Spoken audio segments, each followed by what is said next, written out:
5:05 pasa eta 10 minutura hasi da Bilbo honetako presoen aldeko manifestazioa. Milaka eta milaka lagun bildu da martxa honetan.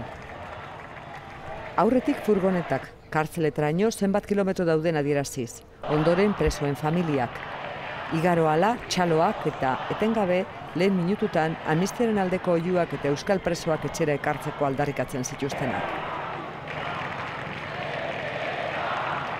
Familien atzetik martxako pankarta nagusia, giza eskubideak, irtenbidea, bakea, euskal presoak Euskal Herrira leloarekin. Manifestazioaren alde egin duten alderdi, gizarte eragile eta elkartetako buruen eskuetan. Euskal Herrirako garai berri bat ari gara eraikitzen. Oinarri sendoak izango dituen bakea osatzeko aukera historikoa dugu eskuartean. Biktima guztientzat justizia, aitortza eta erreparazioa eskatzen duena. Bai eta giza eskubide eta eskubide kolektibo guztien errespetua ere. Pertsona guztientzat eta une oro. Zentzu horretan, aieteko adierazpena aro berri honen erakusbide argia da. Duela minutu gutxi amaitu da manifestazioa herrirak udaletxetik irakurri duen agiriarekin. Kartzela politika hau errotik alda dezatela, bakea eta konponbidea eraikitzeko prozesuari egokituz, trantsiziozko justizia bat ahalbidetuz, eta preso zein errefuxiatuen eskubide guztiak errespetatuz. Herrira noa abestiak eman dio amaiera gaurko ekitaldi honi. Protestari babesa ematen izan dira EH Bilduko bozeramaile Laura Mintegi, Ezker Abertzaleko Fernando Barrena, EAko Pello Urizar, Oskar Matute Alternatibatik, edota Aralarreko Patxi Zabaleta. Ela eta Lab sindikatuen atxikimendua ere izan du, eta Kataluniatik Eskerrako Joan Tarda izan da martxan.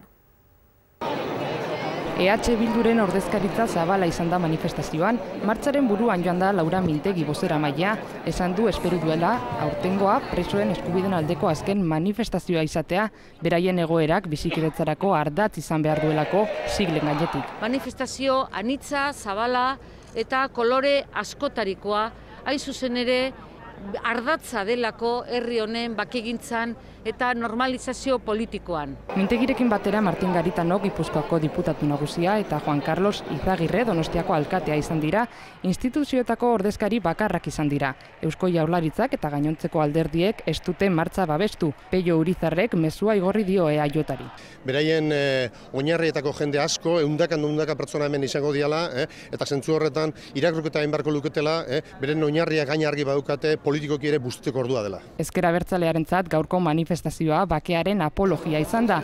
Fernando Barrenaren ustetan alderdi popularra bakea oztopatzen ari da. Bakearen etsaiei mugitu beharko direla, azkenean presoak Euskal Herrira ekarriko ditugula. Ela eta Lab sindikatuetako ordezkariek ere Espainiako gobernuaren borondate eza salatu dute. Ez dauka inolako borondaterik espetxe politika aldatzeko, eta hori irauten duen bitartean, mobilizazioa derrigorrezkoa da. Gaur ere atxiloketa berriak ezagutu ditugulako. Eta estatuak berriro erakutsi du arrazoia hau geldirika mantentzeko borondate falta dala.